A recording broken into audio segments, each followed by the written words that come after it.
In early times, evil spirits were thought to possess people and make them act in strange and frightening ways. By the 1800s, the study of this hysteria led some doctors to believe one person could have separately functioning personalities. In this rare research film from the 1920s, a woman has different personalities who believe they are separate people. One is a male who is not comfortable in women's clothes. Another is a small child. The affliction has been known by different names but recognized for centuries. Today, it is called multiple personality disorder. A college student has many personalities, and one of them wants to kill her. A 40-year-old policeman has living within him a tortured child. But Dad, can you tell me? A wife and mother becomes a 5-year-old who is just learning to write her name. Why have they become tormented and broken into different personalities?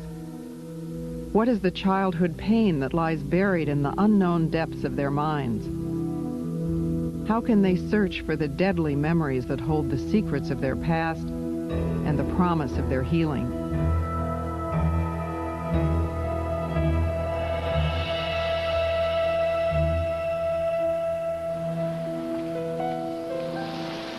Twice a week, Gretchen walks across town to see her therapist. She can't afford a car because what little money she has goes for therapy. Gretchen is divorced and has 2 children who she hardly ever sees.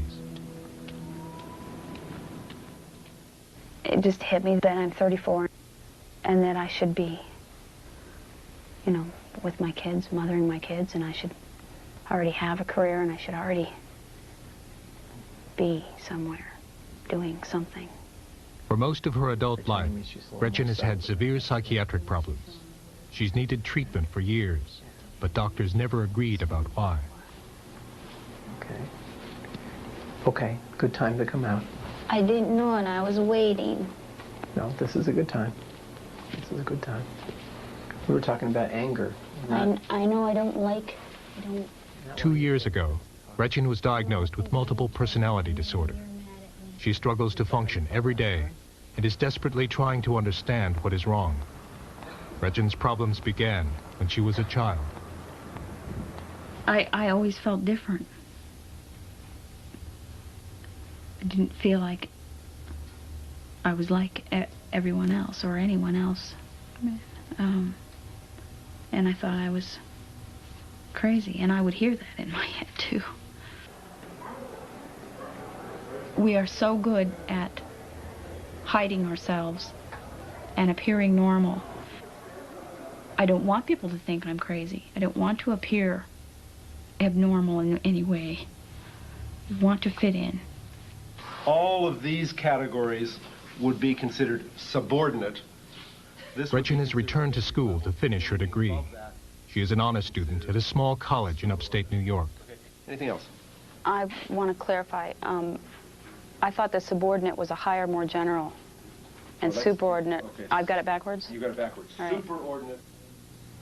Gretchen is also studying art and has classes in painting and sculpture. It's difficult for me in school a lot. Something occurs in the class, and we're instantly overwhelmed. I need to find a safe place. I need to run out of the room and find a safe place to be. When Gretchen is in distress, she switches to a personality that is emotionally stronger. If Gretchen's having a hard day, I come out and I go to class. I take exams. I study. And a lot of that's easier for me to do than it is for her. I just seem to pick up concepts faster. She gets so nervous and stuff. An aggressive personality emerges when Gretchen must be assertive and handle stressful situations. The personality, who goes by the name of myself, is often hostile and critical of Gretchen. She gets so overwhelmed that she can't think clearly. She becomes frightened. She becomes depressed and non-functional. She just doesn't function. She will just sit and do nothing. When others come out, I don't always know what's happening. What happens to me is I get pulled in I feel like I'm just shutting down. I'm very far away. I can't, and I have no conscious awareness of what's going on out here. Keep very still. When Gretchen switches to another personality, she is often unconscious while the other personality is in control. Sometimes she loses hours, sometimes a whole day. Gretchen communicates with her other personalities by writing back and forth in a journal. Am I writing myself? Each personality has a different handwriting. I requested when we started this that please, when someone is out, will they please write the date, the day, and the time, and where they were, who they might have seen. If they would please give me an idea of where the body's been. Because it was hard for me not to know where this body's been, to come out and find myself in a place or realize that half a day's gone. Did we go to class? Did we meet who we were supposed to meet? Gretchen is troubled by disturbing images and having feelings of uncontrollable panic. As Gretchen studied one night in the library, someone nearby began to clean with a vacuum. The sound caused her to panic, and she started to run. We tried to help.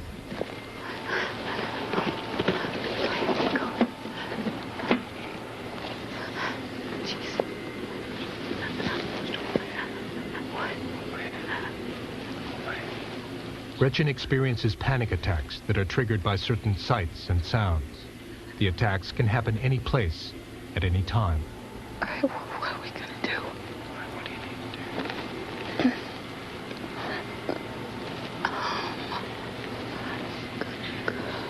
Go somewhere safe. Go somewhere safe. Hate, hate, hate, hate, hate.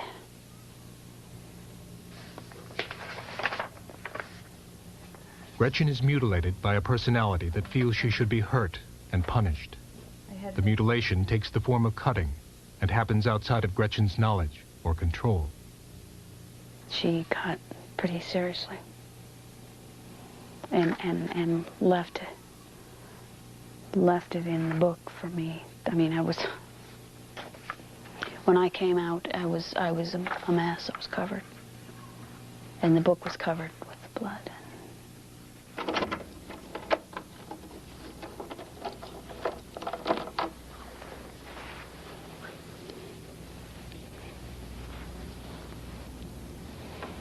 One night, Gretchen was working in the art studio at school when a destructive personality took control. She found herself with cuts on her arm and blood on her clothes. Gretchen returned to school to see what had happened.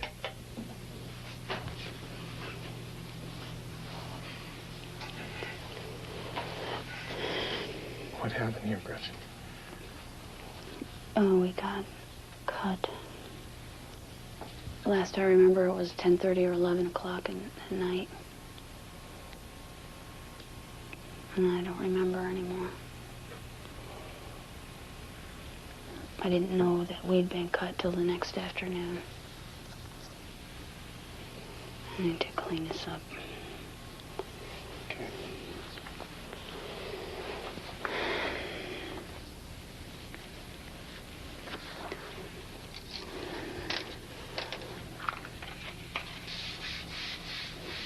The mutilation has been happening for years. Hundreds of cuts have been inflicted on Gretchen's arm and on other parts of her body. But this cutting is more serious than most. Her life is becoming unmanageable and dangerous.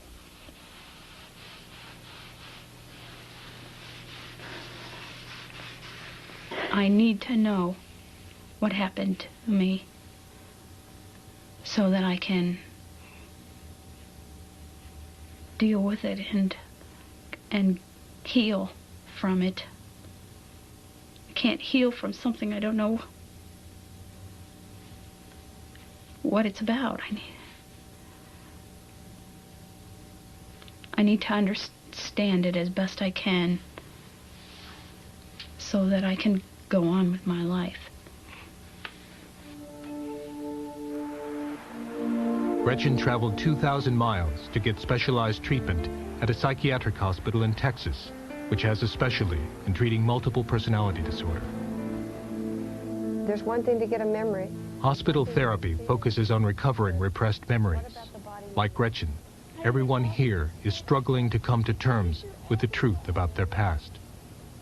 Being able to accept what you're getting, your memories, may mean that you also have to accept something about someone you don't want to. What's the most painful thing about it?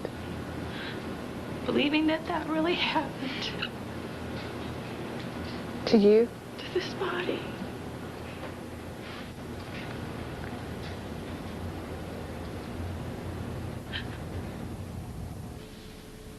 I know I could hear the screaming in my head to run, but there wasn't anywhere to run. I was in a corner, I think. Except that I can see my body as a child, as it was as a... Gretchen explained her increasingly vivid flashbacks to her therapist at the hospital, who was Kevin Hinckley. You've been asking for a long time. Years. You've been asking inside to get memories, to complete memories, to know what's going on in there. And now it's happening.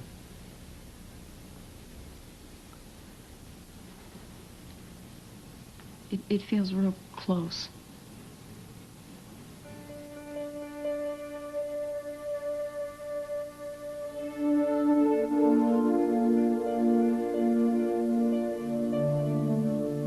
I've come to the point where I pretty much accept that something happened to me and that I was sexually abused. When I try to think that of who it might be, and I seem to I'm getting closer and closer to feeling like I may know who that might be, or it may probably be. That doesn't fit with what I know that I experienced, and that I saw, and that I hear, and that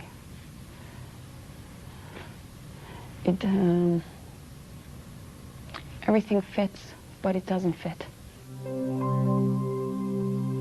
I had a wonderful life. I have lots of happy memories. I have lots of wonderful things in my childhood. The legs go up to a white shirt. In therapy, personalities began to emerge who had experienced abuse that Gretchen herself didn't remember. Kevin asked questions to try and piece together what had happened. Is there a beard on the chin? No. No beard? A personality who was a frightened child remembers the approach of someone who hurt her.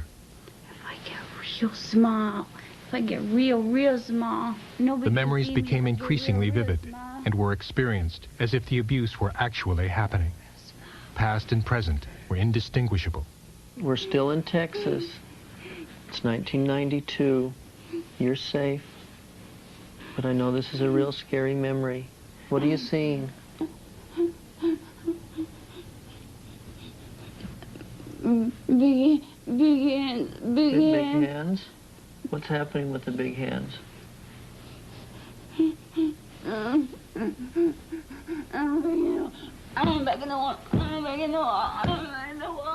When the experience was too much to bear, the child personality tried to escape into the wall.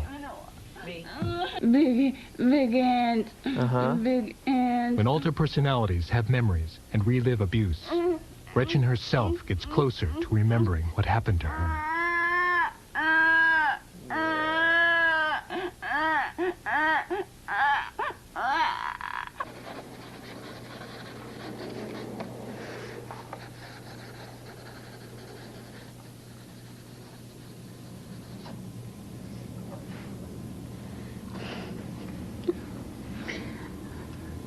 Who's here? It's myself. The best thing about journal writing is me just come popping out. That's my writing. That's my writing. See, I go on for pages. That's Gretchen's writing. You used to hurt Gretchen? I would do anything to destroy anything she did and to hurt her in any way I could. And I used to be one of those inside that belittled her and called her names and swore at her and hurt her. I cut the shit out of her. And I'm very good at it. I'm the one who severed the artery in the 4 tendons. Why did you do that? I wanted to kill her. I hated her. What did she do? I stopped growing at 14 because that's when she began becoming interested in boys and dating and all of that. And I hated it. I didn't want any part of it. So I quit. I wasn't going to be any more than 14. Because nobody was ever going to touch me. And whenever that would happen with Gretchen, it would hurt me and I would hate it. I would hate her, and I would hate her for letting that happen. So I cut her. We have to be able to build Gretchen's self, her sense of her own control, her ability to resist the urges to switch, the urges to cut, the urges to have to mutilate. Gretchen's case was discussed in a hospital staff meeting where therapists and psychiatrists consult and make therapeutic decisions. I think she's experiencing a lot of anxiety because her body, she says, why is my head hitting the wall? Why is somebody cutting my arm? Is she aware of why all of this is happening to her physically? She's slowly coming to grips with that.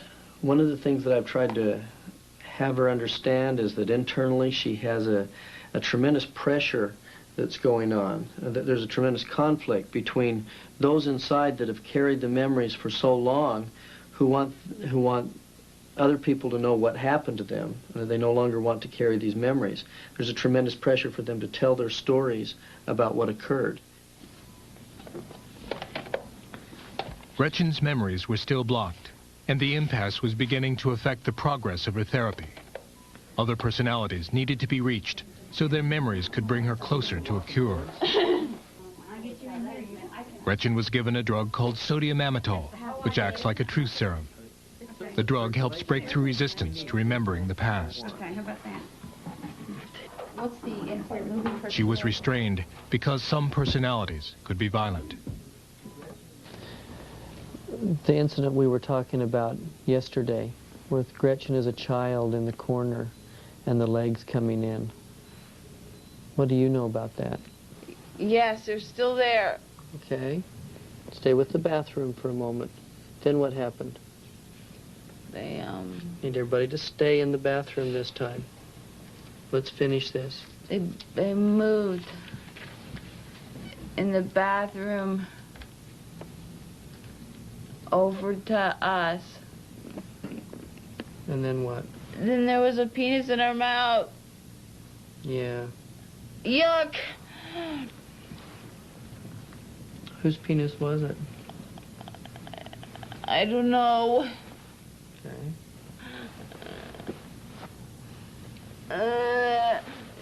Yeah, what do you see? My jaw hurts, my mouth hurts, I can't breathe, I can't breathe, I can't breathe. Memories began to surface about oral and vaginal abuse that had occurred in a bathroom.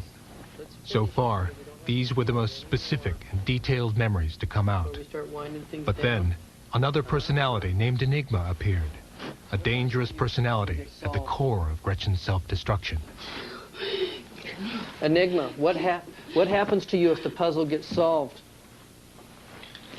Huh? Are you punished in some way? I'll kill her before you kill her! I'll kill her before you kill her! Guess what? The good news is I'm not going to kill her. There's no punishment. I'm not going to hurt her. And I have no intentions of killing her. We're going to keep her safe. And that's where I need your help. She belongs in a bed. No, she doesn't. No, that's what the abuser said. And it was not true. Enigma's job is to kill the body should these memories come out.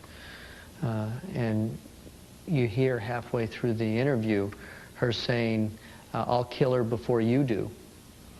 Makes me wonder if there was some kind of threat that says if you ever talk, we'll kill you. And this is kind of what I look like. That's about how old I am, that picture. She looks pretty happy.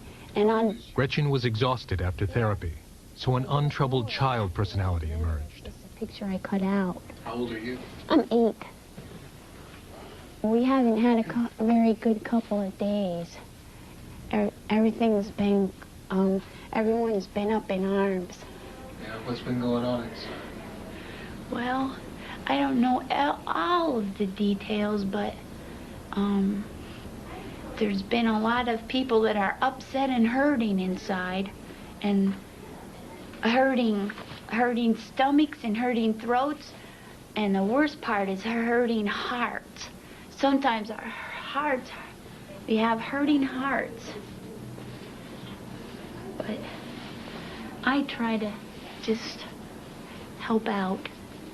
Plus, I get to have some fun myself. If I'm out, I get to do something.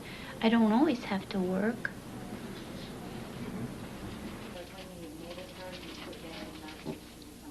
Gretchen was unaware of the memories that had been revealed in therapy. The next step was for her to learn about the abuse that had always been too painful to remember. She doesn't understand that it was small. Do you understand that? Tell him.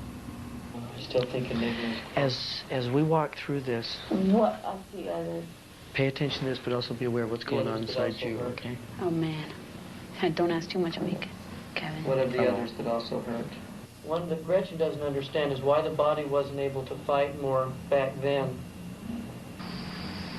In the bathroom over to us. Kevin asked Gretchen to watch videotape of the therapy so she would know what her other personalities had remembered. The hands. But when Gretchen began to hear details of her abuse, her mind began to block the experience. This is how Gretchen protected herself when she was a child. And then what? Then there was a penis in her mouth. Yeah. Oh. Stay in the bathroom and finish it. Okay, stay connected here. What are you feeling right now? You're hurting me! I know. Get off my feet! Get off my feet! Minutes later, confronted with the abuse, the violent personality of Enigma emerged in a rage. Do not touch his face! Do not touch his face! Is that what happened during the abuse? It is, isn't it? Go ahead, kill this body, Go ahead, kill this body. We shall always remain! We shall always remain! Enigma! We shall always be Enigma! We shall always be! We shall always be! You're not evil. And you're not a demon. You're not a demon. I don't know what you were taught, but it's not true. Somebody out there to get the door?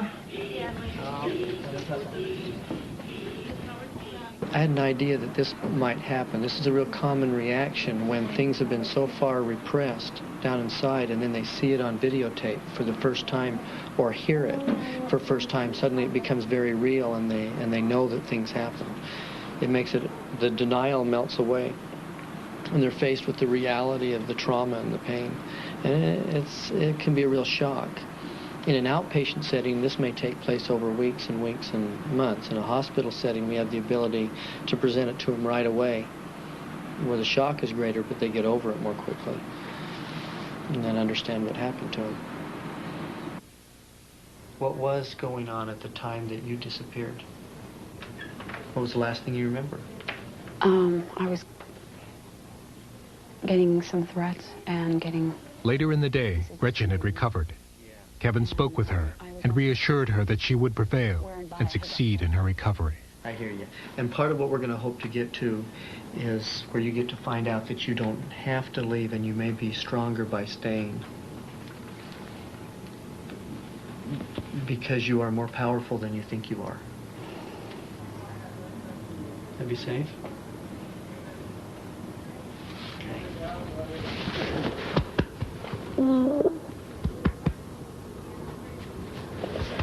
Thank you.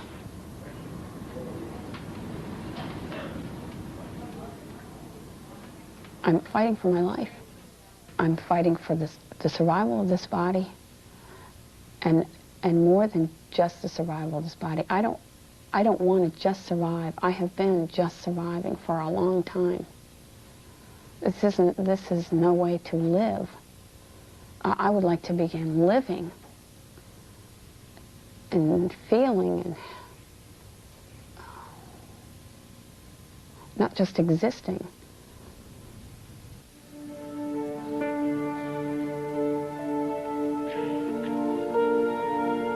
On the recommendation of the faculty and by virtue of the authority vested in me by the trustees of the State University of New York, I hereby confer on you the degree of Bachelor of Arts with all the rights and privileges pertaining thereunto. After 4 months of treatment in Texas, Gretchen returned home and finished college, graduating summa cum laude in the top 1% of her class.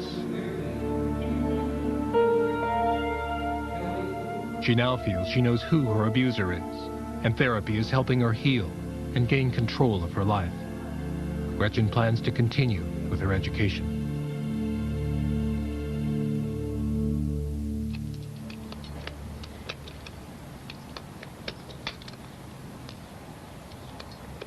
Who does the shooting?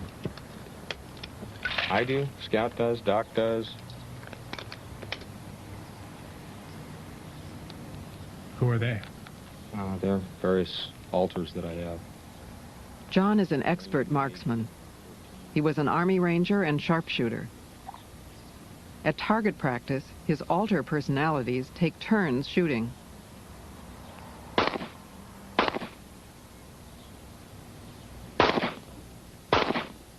John's personalities have different styles of firing a gun. Scout shoots from one knee. What is your function in the system with My John? function? Yeah. I act as the observer, the scout. How do you help John? Excuse me? How do you work with John? How do you help John? I give him the information he needs from time to time. The information that he's overlooked or has not noticed. 10-4-0005. John shares his job as a police officer with several personalities who have different abilities. He switches when different police skills are needed and is always aware of what his other personalities are doing. When you're out here driving around at night, who does what? Yeah, it just sort of depends on the situation. Normally, I'm out quite a bit of the time. Oh, come on. What are we doing? Pickup truck over here matches something we've been looking for, possibly on a stolen auto. As John began pursuit, he switched to a personality who is good at driving in high-speed chases. He's weaving pretty fast, too. Right. 13, I'm going to be 1019 at location. 10-4-0013.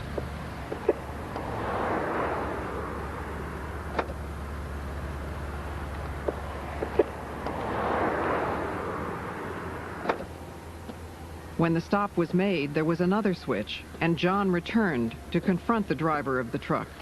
Warning. You know how fast you were going? You don't have any idea? Does your odometer work on here? Yeah, my flashlight's got burned out. Flashlight's got burned out. I paced you at over 75 miles an hour. Among his fellow officers, John has a good reputation. Lieutenant Pritchard is his commanding officer. John knows what's going on when he's out there in any given situation. He's able to make decisions on his feet in tough situations and just think really fast. And this is while we were in St. Louis at the training academy. It's my rookie dog and me, the rookie handler. We worked patrol together for 4.5 years. Best partner I ever had, much better than any two-footed partner I ever worked with. John showed us his scrapbook of 13 years as a police officer. He's had many awards and commendations which began early in his career. In 1982, I was awarded the Outstanding Officer of the Year award by the JCs, which is an award that's offered every year. Hi. While he was showing us the scrapbook, John switched to a 10-year-old personality named Johnny. Hi. John had trained his dog to stay out of the living room, but when he switched, the dog entered, sensing that his master was no longer present. Okay, that's John. Who's John? He's an adult, and he's a policeman. The child personality of Johnny recognizes John in the photograph and sees him as a separate person. Awarded as the... Johnny read the article from the scrapbook and, like a 10-year-old, had trouble understanding the words. Enforcement Officer of 1982 by the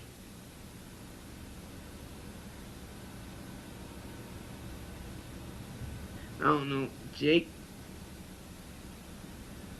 Jakeys?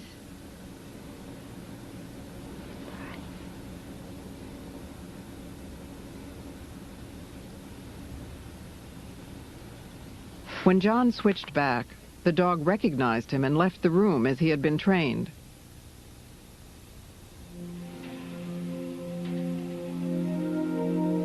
John has been divorced 3 times and now lives alone. He's had problems with depression and unexplainable mood swings, especially controlling his temper. John used to have a drinking problem, but has been sober for years. Did you ever go back after him?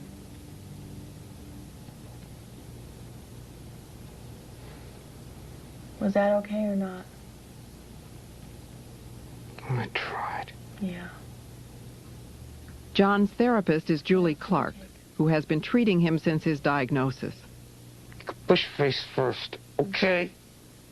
Several years ago, John began having flashbacks of being abused as a child. He began therapy, and soon after, different personalities began to appear. John was hospitalized with a diagnosis of post-traumatic stress and multiple personality disorder. Since then, personalities with memories of abuse have come forward, like Edward, who remembers being shoved down a staircase. How many years older was he? 10. It's a lot of years. Not anymore. Not anymore, huh? No. The abuse his alter personalities remember was never known by John himself. He has only vague memories of growing up. My memories of childhood are real limited. It's more like a framework. And I can tell you where I went to school. And maybe a little bit about some of the later grades.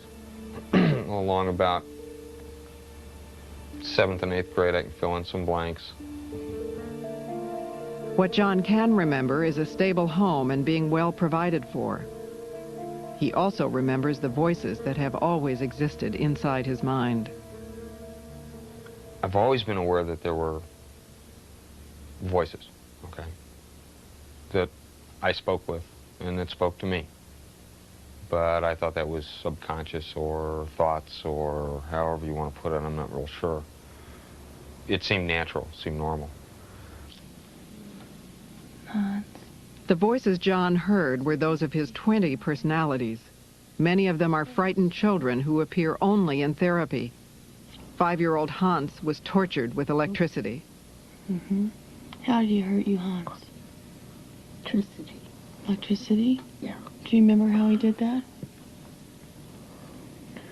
It's okay to say the words here. With the box. With the box? Uh-huh. Electrical box? Or another kind of box?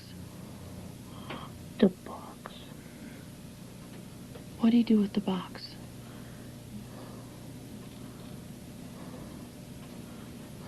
You only have to see it for a few minutes. Let yourself see the pictures. I don't like it. I know you don't like it. And you know what? It's not happening today. You're here with me in the office. Hans's cries of pain only encouraged his abusers. Then John would switch to an emotionless personality named Eugene, who did not feel the pain.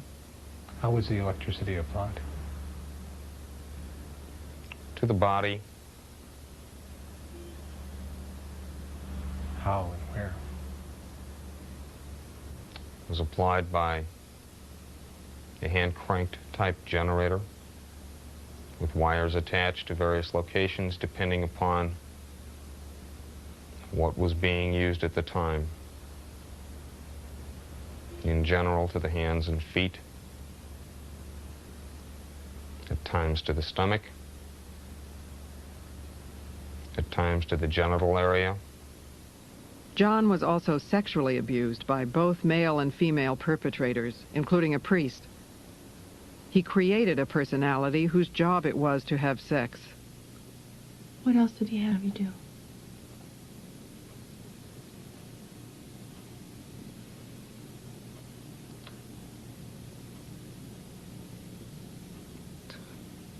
To lick it. To lick it?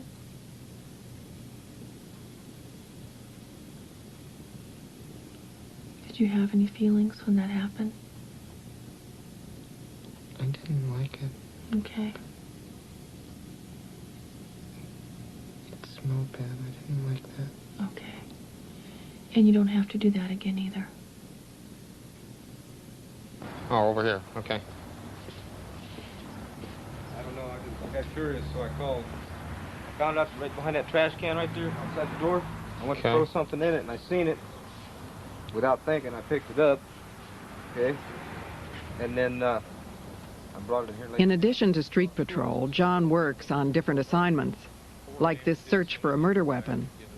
He also investigates many child abuse cases and has been appointed to a county task force setting standards for their investigations. It's very obvious that my perpetrators will never be prosecuted. At this stage in my life, there is no physical evidence that would link back to anyone ever having done anything to me at any given point in time in my childhood. There'd be no way to prove it in a court of law. At least I'm making a difference, even as small as it is, in the area that I'm in. But there is a difference made. And maybe there's one perpetrator out there that will go to prison and he'll be known, or she'll be known.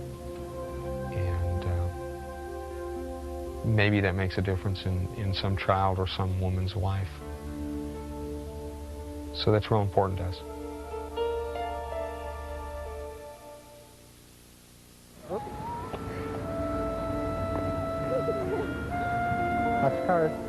On a Saturday morning in a large northwestern city, Barb and her family are shopping for groceries. Barb and Pat have been married for 9 years and have 3 daughters. Today they're with Hannah, who is 9, and Lori, who is 6. This isn't what you want, huh? Pat is off work on weekends from his warehouse job, and Barb manages their household. I know you like candy, but that's not what we're buying today. Okay, well, you guys get to pick 2 cereals, so you each get to pick one. Stop. Let them up.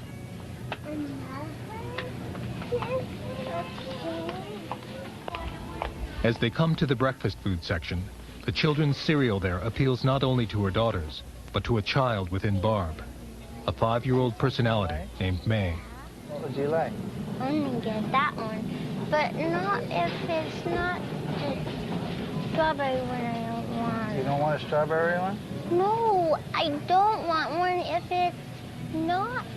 Oh, it's got to be strawberry, huh? Well, let's find out. Let's see what strawberry. When Barb switches to the personality of May, her eyesight changes. Barb's vision needs to be corrected by strong glasses, but May can barely see through them. Oh, you don't want to wear Barb's glasses? Okay.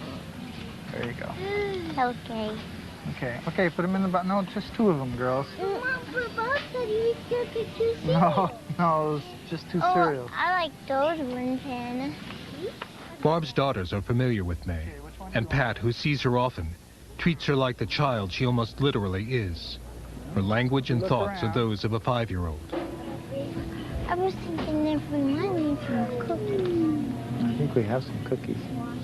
I think we have lots of cookies. We have some chips and stuff, too. Okay. Okay? Yeah. We're ready to go now. Do you want to go get Barb now? Well, if you remind me something else, like something. I think this is good for now, okay? We'll get you something else next time. Okay.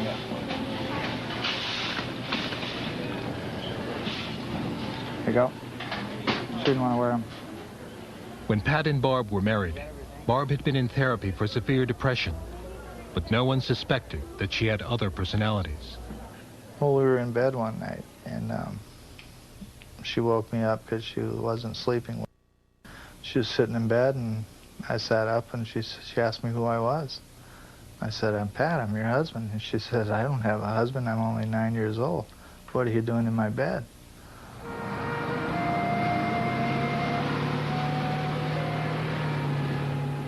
Barb knows almost nothing about her other personalities. Her mind protects her with amnesia from knowing things that would be traumatic or upsetting. Barb is now 34 and has virtually no memories before the birth of her children.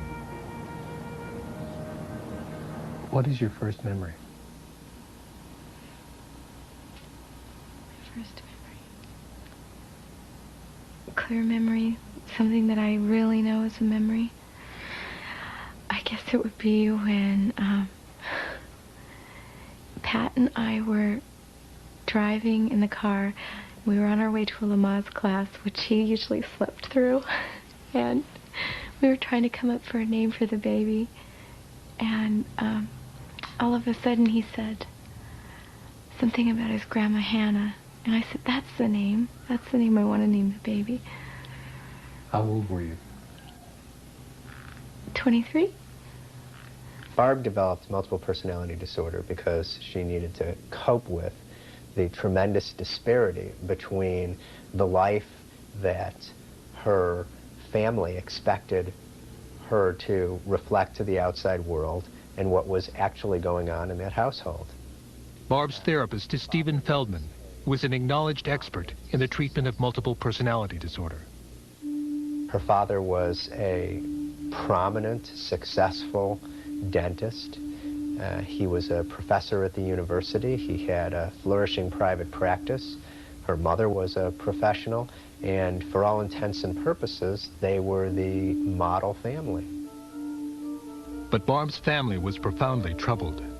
Notes from a psychiatrist who counseled Barb as a child suggest that her home life was chaotic, and that Barb's mother dealt with the family's problems mainly by denying they existed. Barb developed an ulcer, and when she was 13, had the first of several abortions performed during her teenage years. I think that she was tortured for years and years and years. I think that she was physically abused, sexually abused, psychologically abused. Her father was a very sadistic and horrible person. I've got something in my pocket that belongs across my face. I keep it very... Barb's amnesia for her childhood enables her to live free from the burden of her past. But her abuse is not really forgotten. Those memories exist in the minds of her other personalities. Personalities who lead different lives. When an alter personality takes control, Barb may disappear for days at a time. She finds herself far from home, occasionally in other states, and once in Canada. When this happens, Barb experiences a total loss of time.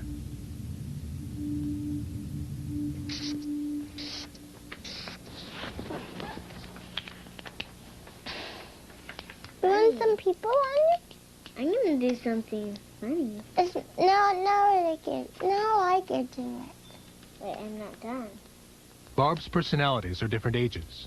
Her daughter's games cause Barb to switch to a child personality, who emerges because she is most suited for play. What's on there? Oh. Switching often happens in response to changes in Barb's environment. What's that? Laurie's used to her mother's other personalities, but the switches are not so easy for her husband, Pat. Make it have a foot shape on it.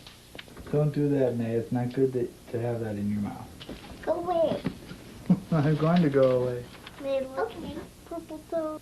It's hard because here I am still wanting to act toward her like her husband, you know, and I get pushed away, and, you know, that gets real confusing and real hard to do sometimes. You know, I gotta sit back and realize, well, this isn't my wife. I can't do this.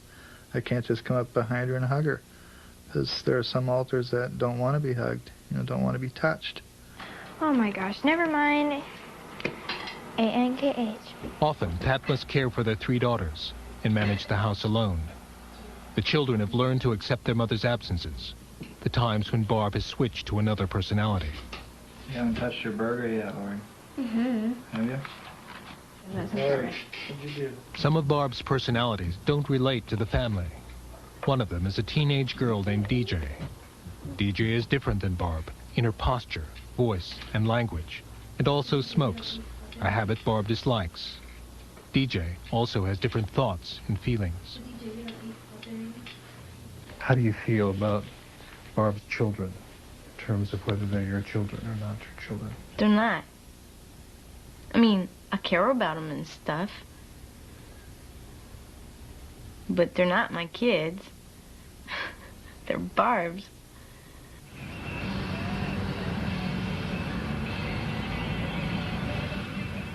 DJ emerges when Barb needs to drive, because driving makes Barb nervous. DJ is emotionally stronger and has memories that Barb doesn't. Memories of abuse. He was a dentist, right? And he'd drill on her teeth, drill on other parts of her body with his dentist drill.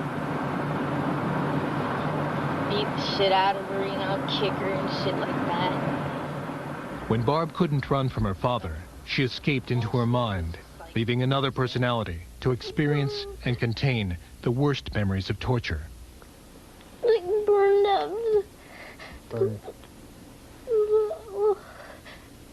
Kitty. He burned up a kitty. Was it your kitty? It was my gray one. It was your gray one.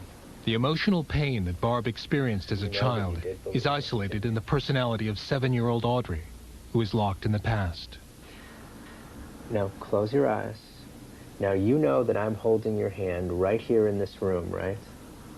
And I wasn't there when you all were really little and Roger was there, was I? I wasn't there. So if I'm holding your hand, then you have to be here in my office with me, don't you? Okay. Many of Barb's personalities are involved in therapy, but some are resistant and difficult to deal with. I don't get a fucking thing to say. The last time when you were breaking stuff, you said when you start hearing all those things going on inside, all that chaos going on inside, that it makes you do that stuff to try and quiet everything down. I don't want to talk about nothing. Why? Because I don't. Why? As a small girl, Barb was physically unable to fend off the abuse. And because she knew that boys were stronger, Barb created male personalities who could fight. Devin is a teenage boy. Why don't you just fucking leave me alone?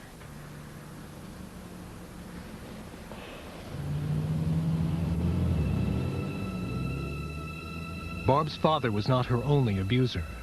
He frequented the local bars where he made friends that shared his interests. My father would bring people home that were also, you know, open-minded and interested in having sex with a young girl. I think there were a lot of men that were.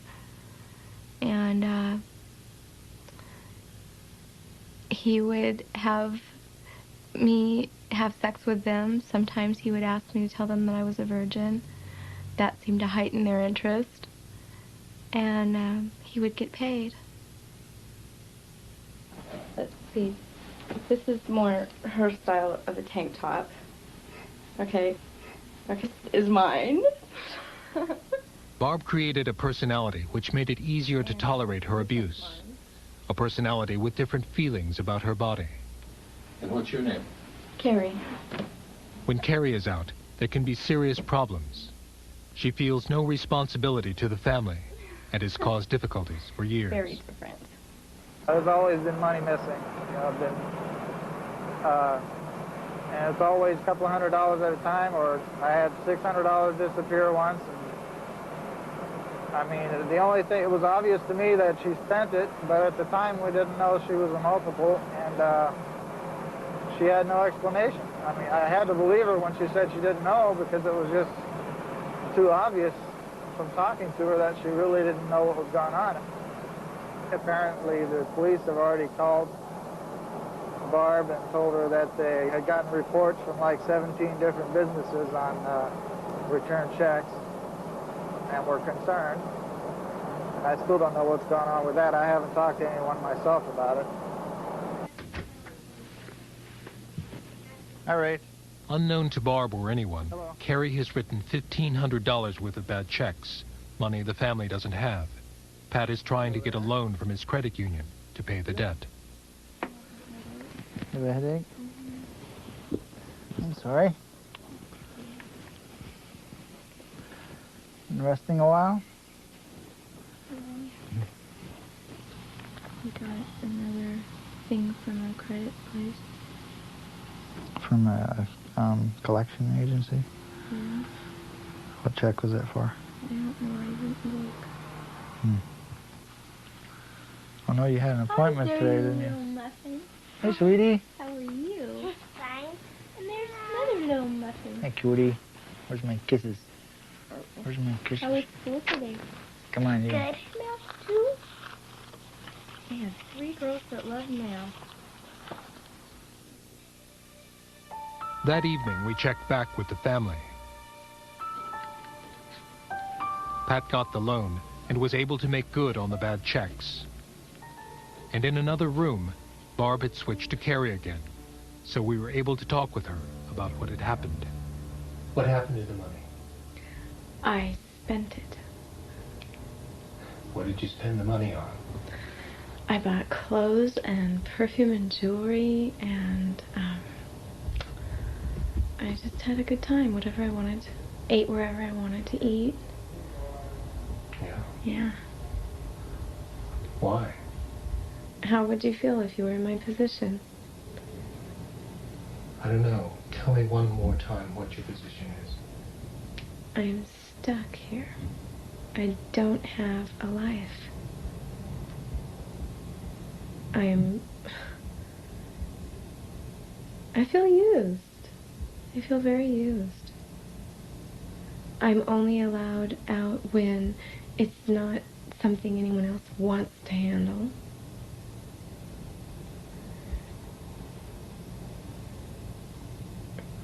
It's really not fair.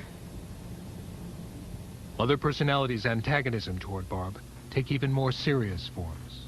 What we need to do is to get another x-ray and then put another splint on it, but one that'll help protect these fingers from moving through here.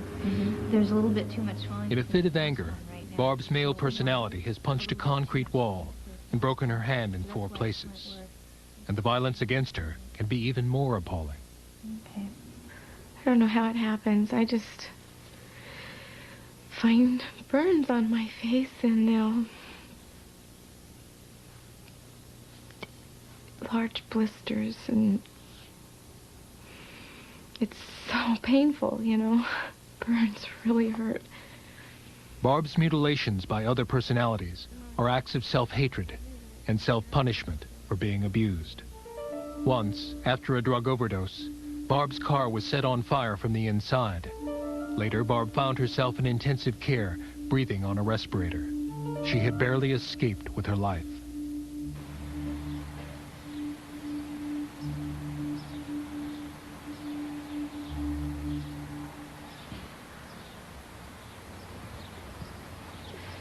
We were with Barb and her family when a dangerous time had come again. Alter personalities were threatening to kill her, So Barb decided to seek protection in a psychiatric hospital. You just move over. You can sit down. You can sit here.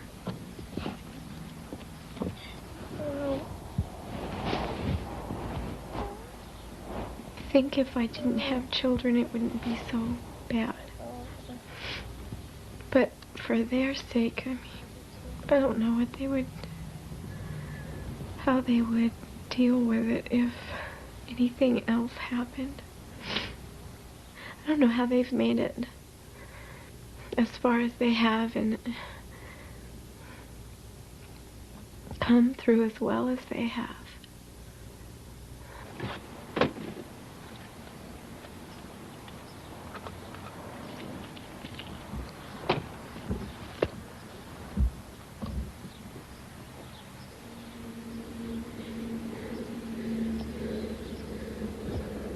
Barb's father is dead, but he has left a legacy of never-ending pain. His abuse has affected all their lives. Made me real angry at him and at her mom. But like I say, that's past. He's gone. You know, we got to let all that go and just work with what's left. He destroyed her. We got to put her back together. It's terrible. Terrible thing you did. I just wish she was here to, you know, to pay up.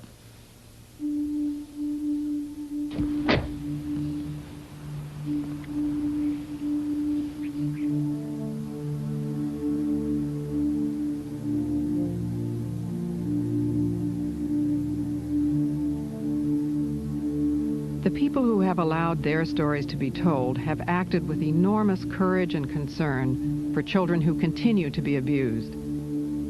Their wish is that from the shattered experience of their lives, the reality and consequences of child abuse will become better known and better prevented.